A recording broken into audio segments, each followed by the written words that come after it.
I'm Barry Green, I'm a volunteer at the National Waterways Museum and I joined here 5 years ago.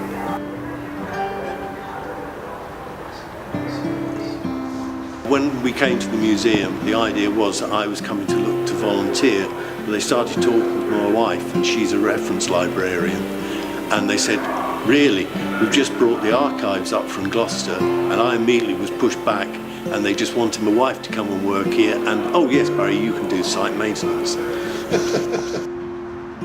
When I started, there wasn't a lot of regime to the work, so a colleague and I decided to sit down and actually map out a complete maintenance programme for the site, which is still being used today. It was during this work that the Windows on the World project started, where they asked me to be lead.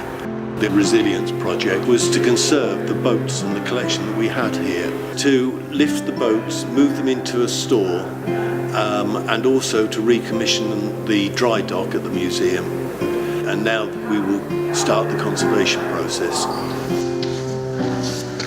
What keeps me coming back is I can see how we are making progress and improving the museum.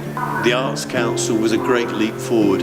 We've always threatened to get the boats out of the water, and we've never done it. And a lot of people said we would never do it, but that's one word I don't believe in, and we did it. And we're learning as we go along.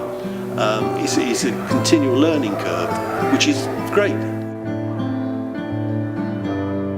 For site maintenance, we have a team of, I think it's about 10 volunteers, and we just break into small groups. We'll be painting, we'll be repairing doors. It's just general site work. Some of it will be getting new exhibitions ready. We're also looking at putting in new play areas. We're looking at continually trying to improve the museum, to increase the numbers and make it more interesting for the visitors. If anybody wants to volunteer at the museum or anywhere within the trust, in this case it's easy. Come to the front desk and just say, I'd like to volunteer, and we'll find something for you to do.